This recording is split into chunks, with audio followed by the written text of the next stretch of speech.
संगतां दे case दा मुंसिफ बन के बन लगदे ओपरी साथ गए। बोल बाल के दर्द गुलामियां नू हथों गत इल्जाम दी नथ गए। और सारी उम्र दा खत्म मुआदा करके हो सांगियों मलन ते डथ गए। आए हाथ नप हिमताला बंदियां दा कर नाल गरीब दे हाथ गए।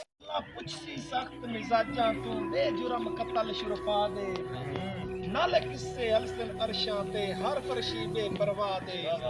भाईजान ओड़े कमांगे पौसन सजना नु भुल वंजने कौल वफा दे। कातिल यासीन दी खुशियां दा किवें ओसिया पेश खुदा दे।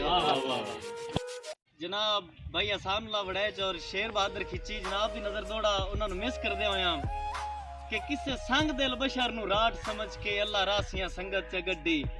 हाई बख्त दी पींग हुलारियां ते लां प्यार दी प्यारियां वड्डी।